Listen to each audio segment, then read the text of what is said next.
Hey, Roger Chop, and I'm starting my little YouTube thing where I talk about certain sports and movies because those are the things that I am into. I will be critiquing certain players, teams, and how things go.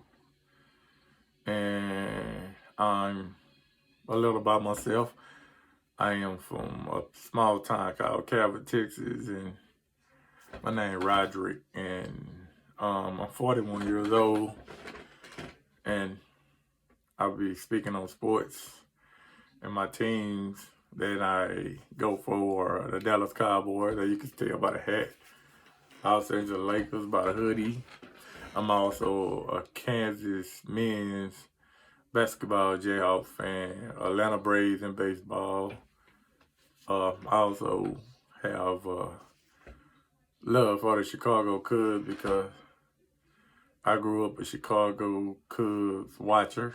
My grandma was a fan, along with the Atlanta Braves, and in college football, I like the Ohio State Buckeyes. And women basketball, I'm a Tennessee fan, even though we've been out the map for a minute. But that we had some legendary teams, some legendary players that come through that UT, man, that Tennessee.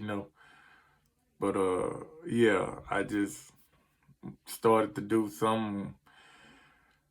I'm kind of going through something right at the time, so I just needed something to kind of just like take my mind off of the difficult situation I'm going through. I wish not to talk about it right now, but yeah, it's very difficult for me.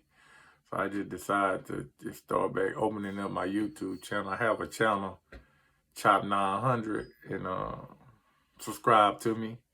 Check out my opinions, and at some point, hopefully you can come in and give your opinion on what I said or how you feel about the subject that I am speaking on. So my first episode is going to be about my team, my NFL team, the Dallas Cowboy. Boy, it's tough being a Dallas Cowboy fan. It's really tough. And excuse the lightning, because, I'm on some bootleg stuff right now, just trying something out, just to see how it go, and go from there. But anyway, back to my NFL team, the Dallas Cowboys. Boy. Tough time for America team, and I'll be the first one to say it, that we have been a total letdown. We have not been the team that I expected or thought that we would be, especially this year. And I can honestly say that this season probably one of the worst seasons ever. I mean, worse than the 1-15, the 79, the 88, the 5 and 11s, because the upside of the team and where we were picked to finish and how we've ended the season was a total disaster, and I mean, it's really bad. And I know some people probably think about the year when the New York Giants beat us after we had that first round bye, and we had Tony Romo and them at quarterback, and the New York Giants went on to win the Super Bowl. They beat the New England Patriots, and I know we played Patriots that year, and we played them pretty good. That was their undefeated season, well, undefeated regular season, I should say, and we played them pretty good until the last minute. I remember Marion Barber had broke a long run. We was up by 4 when he scored, but they had called a holding penalty, I think, on, I want to say Andre Gerard. I'm not sure, but it would have put us up by 11, and they kind of took off on us after that, but we hung in there for most of the game. And I can actually say that this season, probably, I know that year we were picked to win, and we didn't win, but I can actually say that this season and that playoff game probably, well, I ain't gonna say probably, it is it was worse than that year, because even in that game, as low as we scored, I can actually say that we was in that game. And a lot of people may not remember, or they may remember that we had a chance to take the lead like late in the third quarter, I think. The defense held up real good. Our offense kind of was sluggish, but I recall on the drive that Tony Romo kind of snuck out of slid to the left, I think, and Patrick Creighton had slid to the left, and all the other wide receiver had went to the right, and he was wide open, and Romo threw a perfect pass to him with number open field. He ended up dropping the ball. And I remember it because I was so PO, because I know like a week before that, I think he was on SportsCenter, and he was talking about how close they paid the Patriots, how close we paid the Patriots. I ain't gonna say we, because Cowboy Nation, we one family, y'all know that. But yeah, that how close we called the Patriots, and he was talking about how the sun shines on the dog, you know what, once in a while, and he ended up dropping a pass that could have put us up to move on to the next round. But anyway, it is what it is. But back to this year, I ain't gonna say that I seen it coming, but you know, it had warning signs. The last few games we finished against top tier teams, we kind of failed. Like, we got thoroughly outplayed in every game that we lost, besides the Tampa Bay Buccaneers game. Like, it was the Broncos, they just totally dominated us and destroyed us. Like, they really made us look bad, and it was kind of the beginning. You kind of, like me, I kind of feel like that was what the word I'm trying to use, anomaly. Is that I'm using the word correctly? That's what I kind of feel like it was. And then I think we played the Falcons the next week, and we kind of beat them real bad. But we know the Falcons defense was kind of, yeah. And the offense, if they not clicking, they kind of, yeah. And Matt Ryan ain't the same. Matt Ryan, he ain't got old. They happen to the best of us, except for Tom Brady, of course. You know how that is. And sorry about the lighting, but I am black. But anyway, yeah, besides Tom Brady, that's why he considered the GOAT, because of his longevity and how he able to perform at this stage of his career. Even though I have my opinions on that, but I'm going to get to that on another episode or a show or whatever you want to call it. But yeah, when we played against the Chiefs, and I seen it again, and I was like, yeah, this kind of looking bad. And everyone kept on saying that Dak wasn't the same after he came back from the calf injury, I think. But to me, I don't even think that it was that, per se.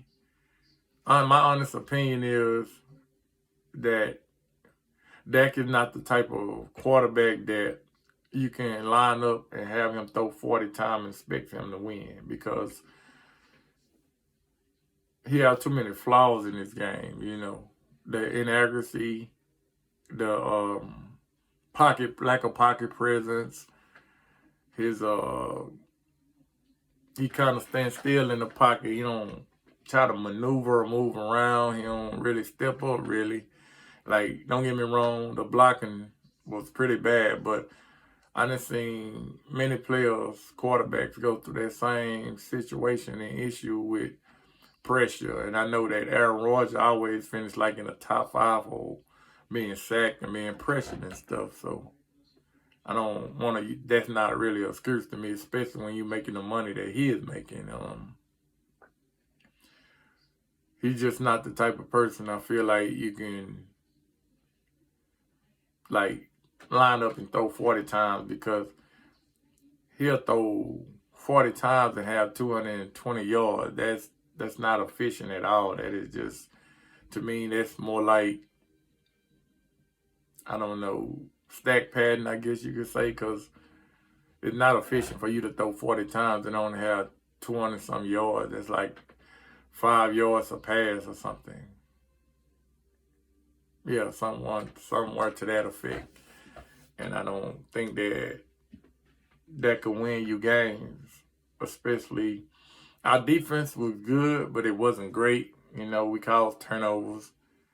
We got teams out the field, but at the same time, we really didn't play against no real potent offense outside Tampa Bay, in which we did pretty good against. Oh, and the San Diego Chargers, they had a good offense, but they kind of got a hold of us a little bit too. We blew a lot of coverages, and we got a lot of players that gambles on plays and do a lot of dumb things on top of everything else. Like, the one person that was consistent the whole year to me was Michael Parsons. You know what I'm saying? He was really good. That was my pick. Like, everybody that I know around me, they were going for Jason Horn and Patrick Surtain. I don't really know anything about Jason Horn and what he did. I didn't never see him play, but I know that Patrick Surtain had a pretty good year.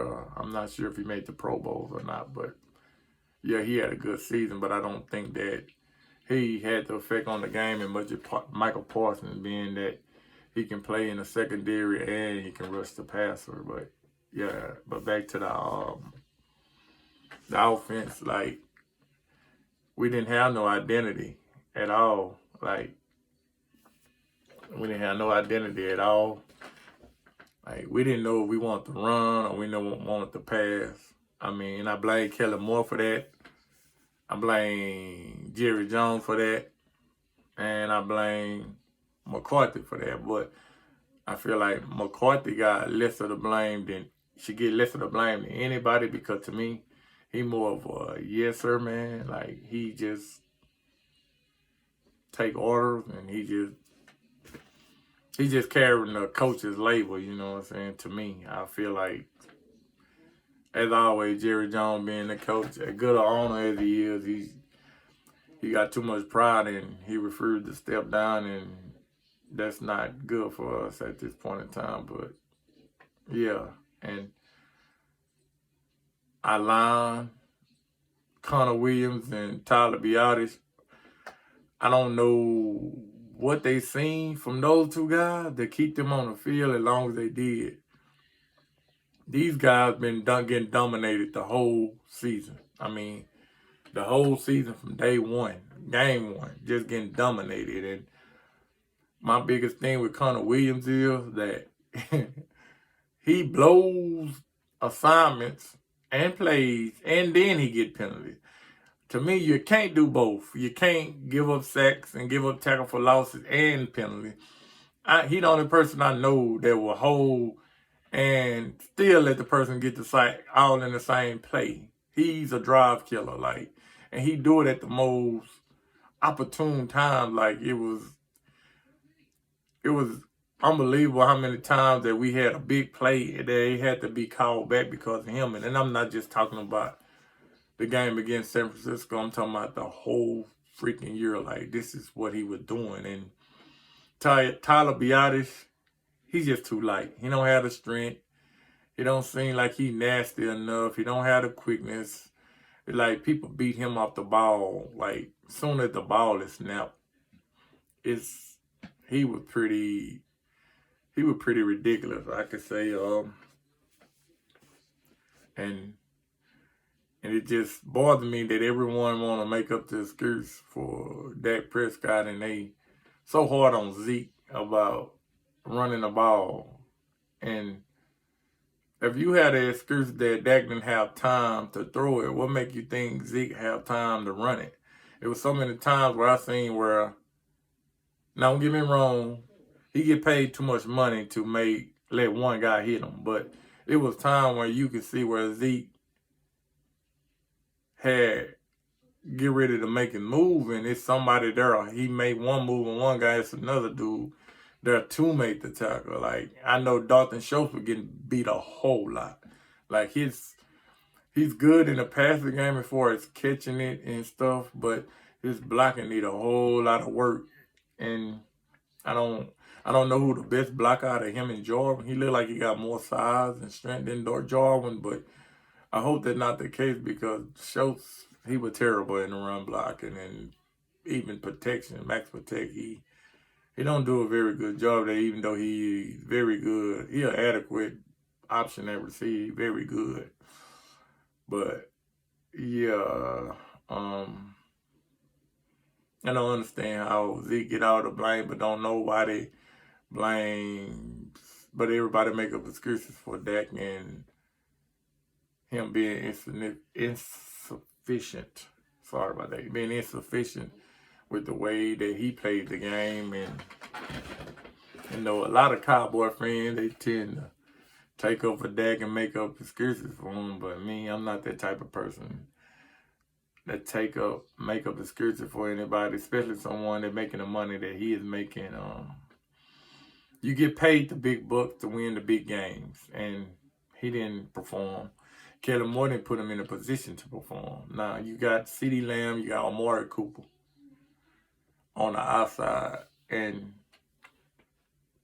he didn't get them the ball. I don't know if he even tried to get them the ball.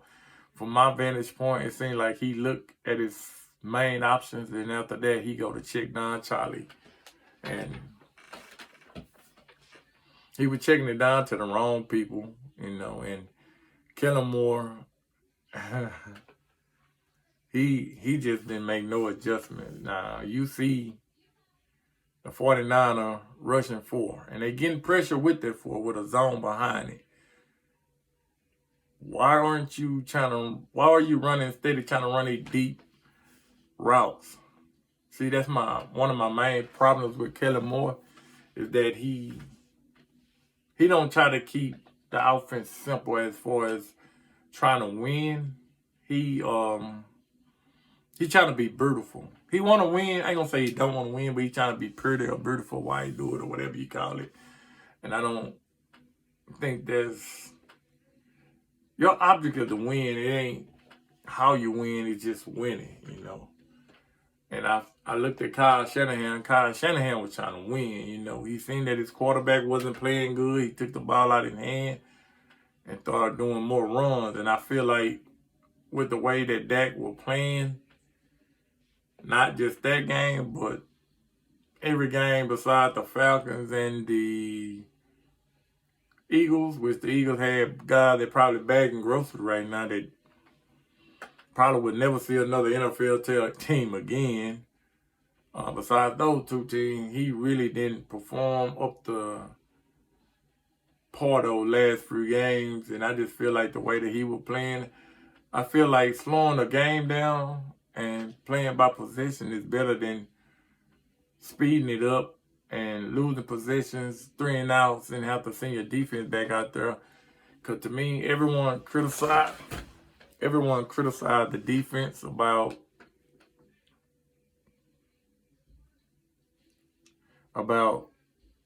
how they played. To me, the only bad drive was the first drive, where San Francisco just completely ran the ball down their throat. It kind of took them by surprise, I think. But I feel like our offense is going to come back and do the same thing, especially after Nick Bosa, after Nick Bosa, got hurt.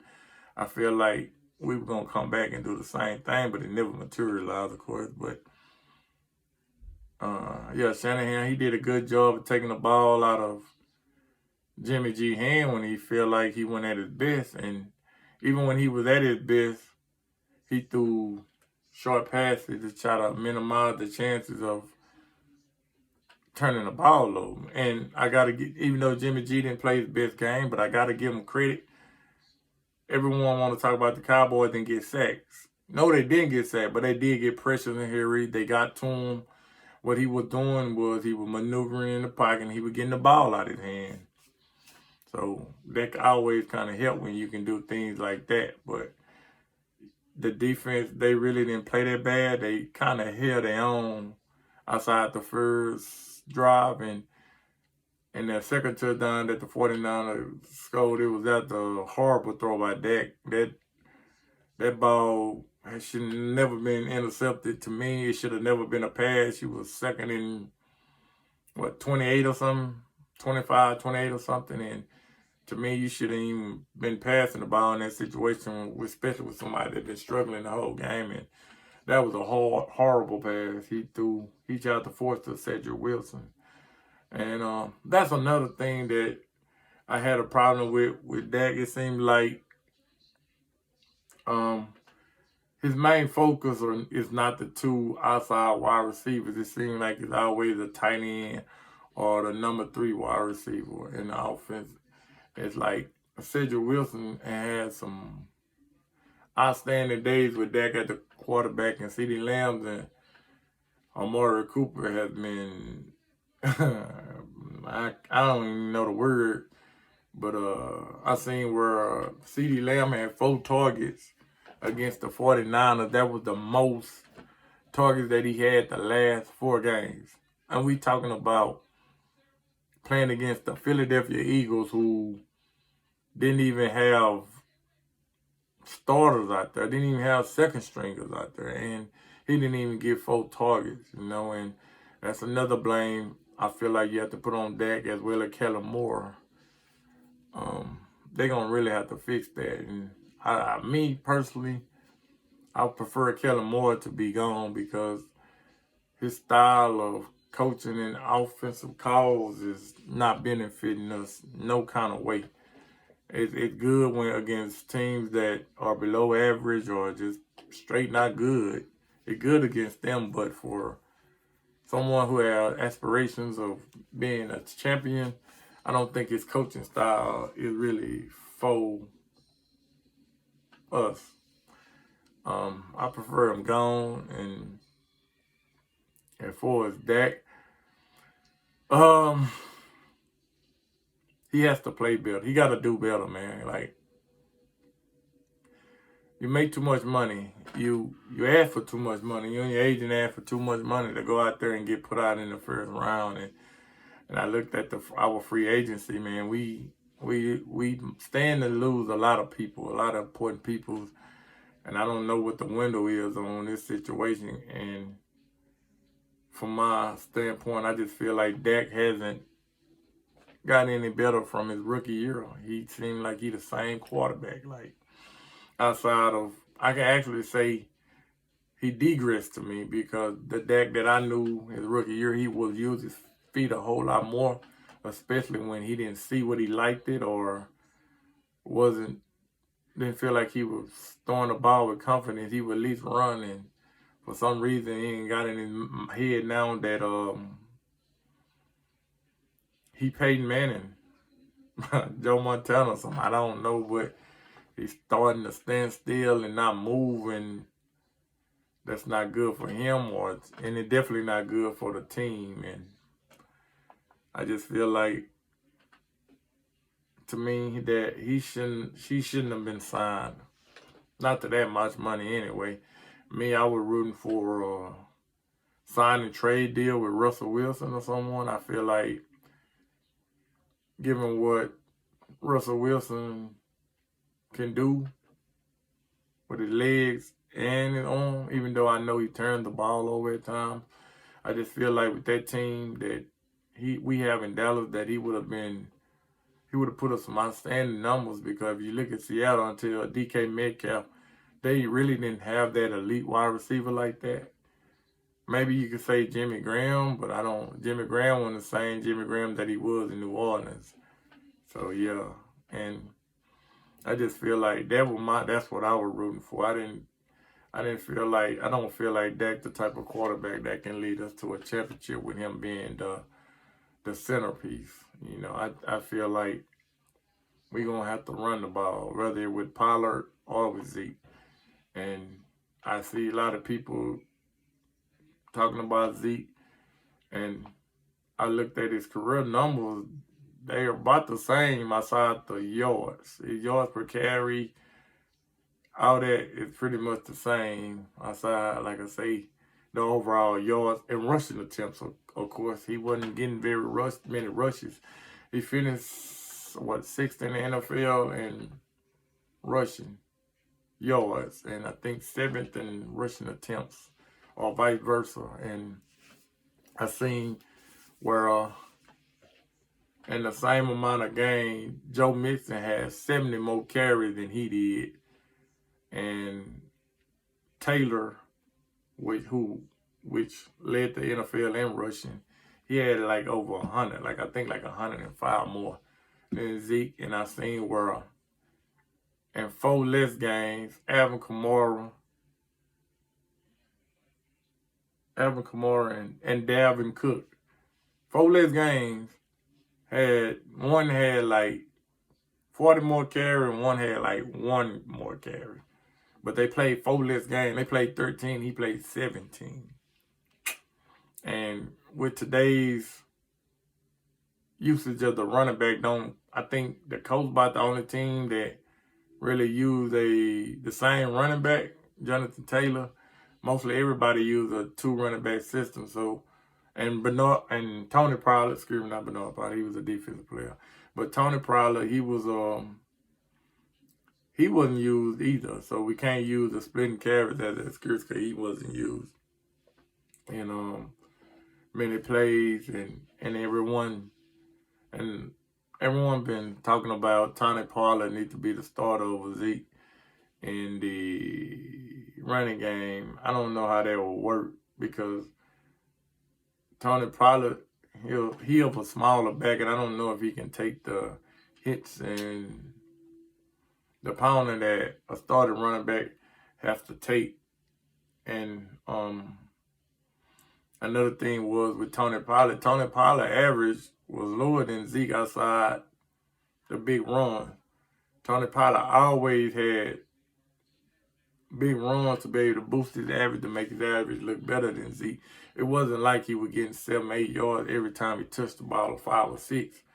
He had explosive plays that kind of opened your eyes that Zeke didn't have. But if you take away the 1 or 2 big runs that he had, you probably end up him with 2.9 or 8 or whatever, and that's on the line right there, in the coaching. And I don't feel like they ran a lot of plays, especially for Zeke, in which he can prosper in the run game. Like those plays that he ran, they ran a lot to Connor Williams' side and Tyler Biadasz, and like I say, they completely sucks, and that was part of the reason why I feel like our running game started to fail. And the fact that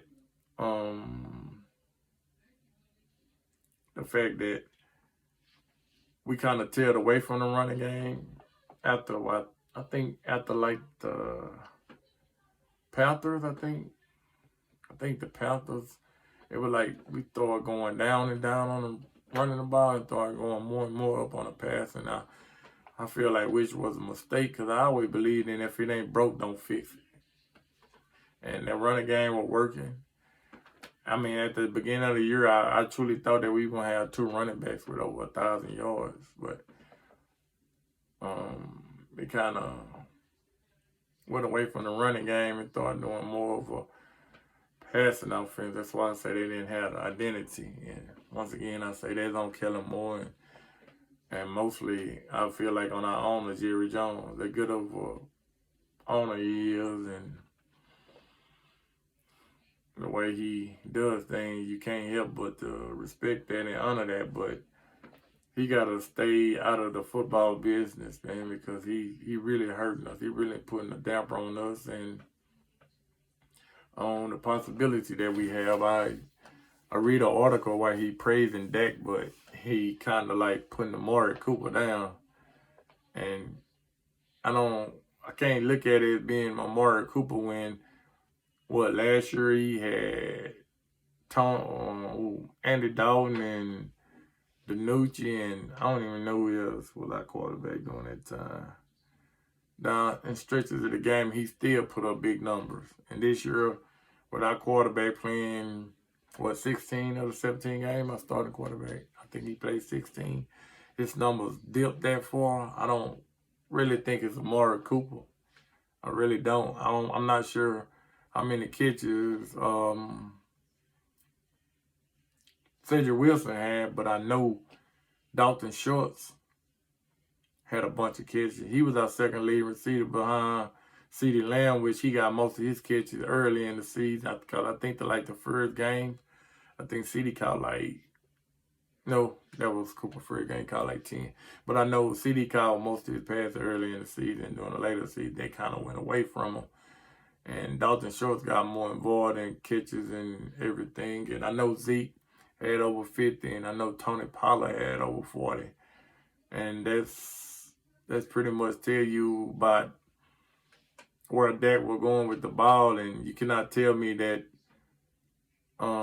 Dalton Schultz, Tony Pollard, and Zeke Elliott have a better chance of scoring in the passing game than CeeDee Lamb and Amari Cooper. I mean, I would not believe that. And even Cedric Wilson, you cannot tell me that Cedric Wilson have a better chance of making a big play than Amari Cooper and CeeDee Lamb. Is just not. No, that's not what it is. I refuse to believe that. So yeah, it was kind of a disappointing season,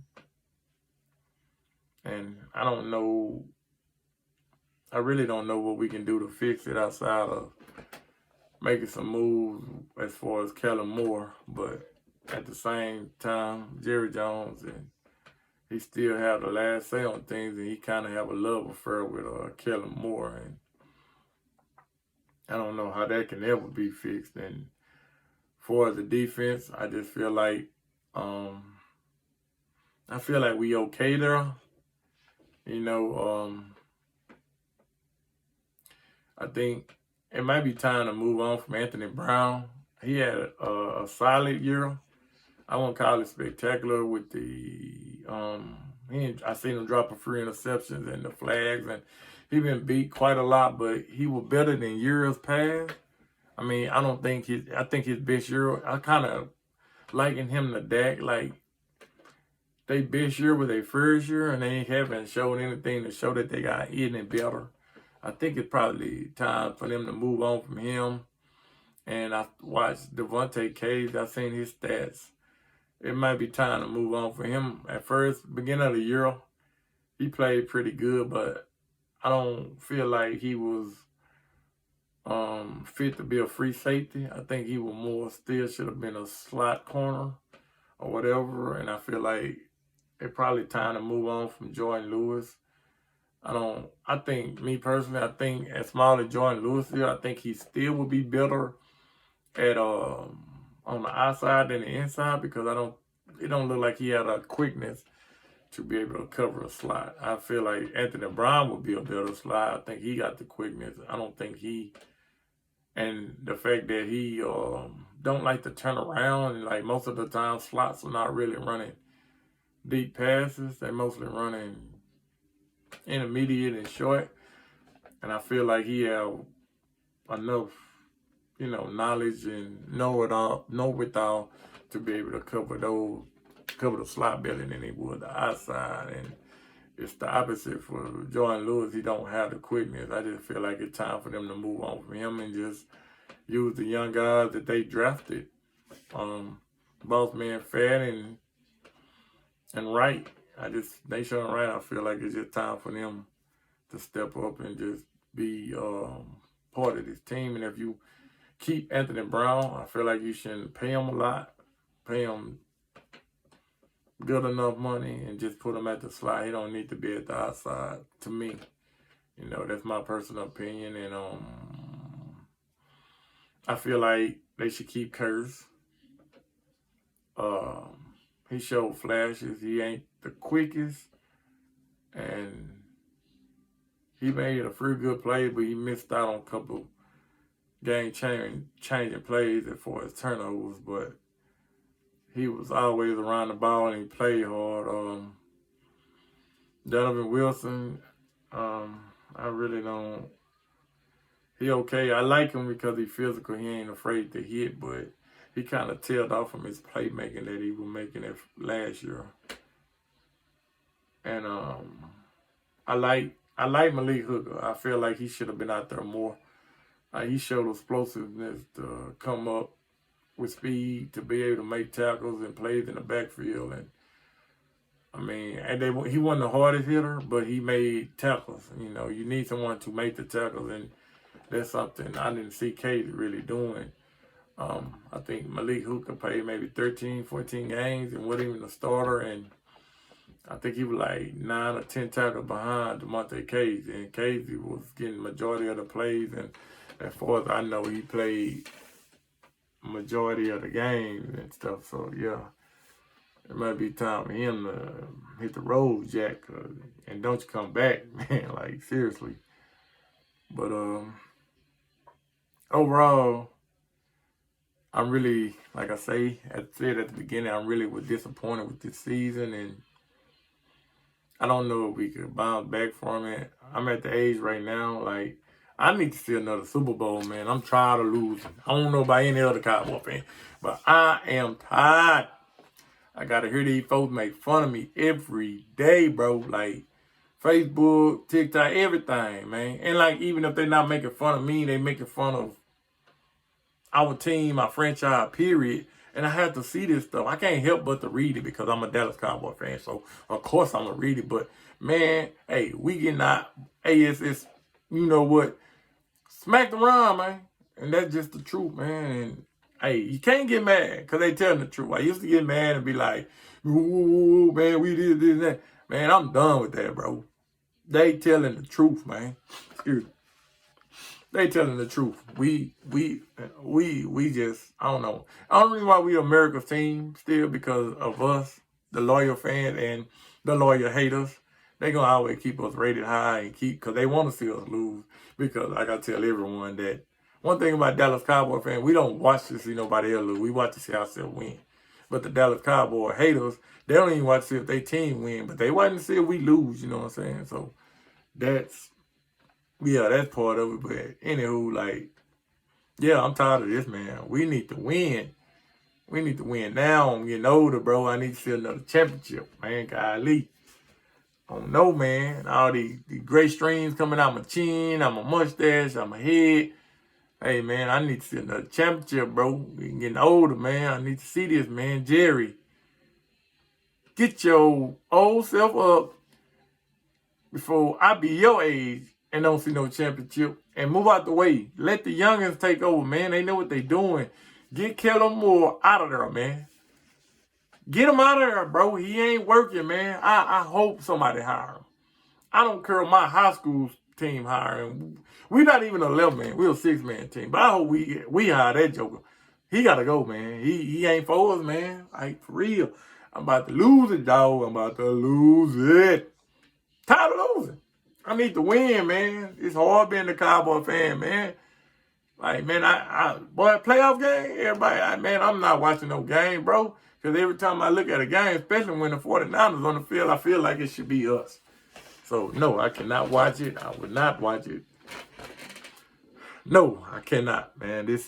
I'm about to tear up there thinking about it, man. This is crazy, man. But, yeah, it's hard for us, man. I don't know, man, but like I say, like, subscribe, and I'll be back. I don't know when, and I will be discussing another one of my teams,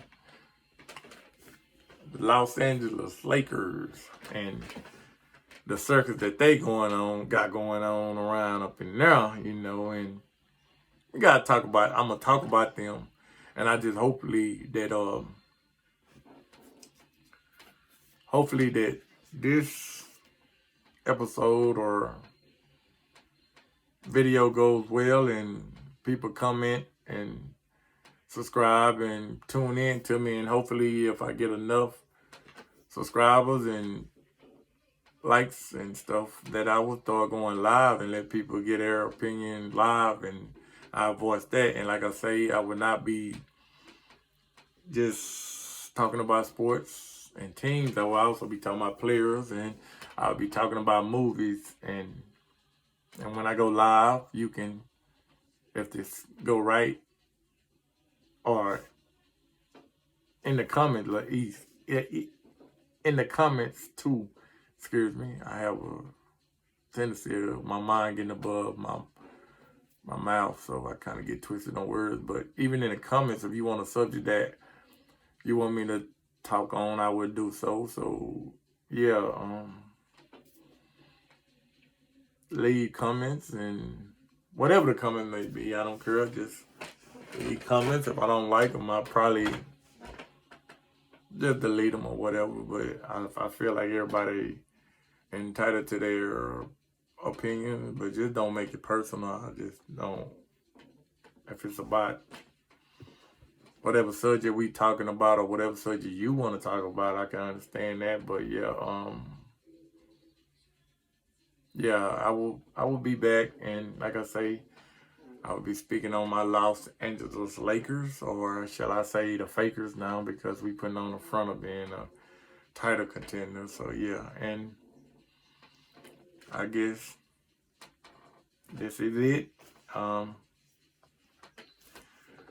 You're being Rated with Rod. That's my show. That's the name of it. I'm gonna call Rated with Rod. I'm gonna give it to you like it is. I don't know if you can curse or not, but you might catch me cursing every now and then, but I don't know if you can curse or not. But yeah, my show gonna be called Rated with Rod. I'm Roderick, and I will be back giving you more opinions on things that I wish to talk about. And like I say, I hope to get some comments, views, and subscribe, and we can talk and see how everything go. And the people that tune in, I hope you enjoy it, and I can hear from you, and we can do it again. I'm gonna do it regardless, because it's something that I gotta do, keep my mind occupied. So yeah. Oh yes, and I also will be talking about other things, as in worldly things too. I gotta do that, because the way things are going now, you just have to speak on it. You can't just let it go by. So yeah, I'll be doing things of that, but I don't like to get too political. But yeah, we're gonna get into that also, and hopefully one day I can have somebody with me to be able to help discuss these type of things also. But for now, peace, love, and be blessed. I pray that everyone be blessed and everyone find happiness, enjoying their life, and continue to pray and trust and believe in God, and never give up through whatever you may be going through, and never give up on your hopes and dreams, and believe in yourself, and whatever you have and whatever goals in life you have, push forward and go for it, and go for achievement. I'm your host, Roderick Chop, and see you later.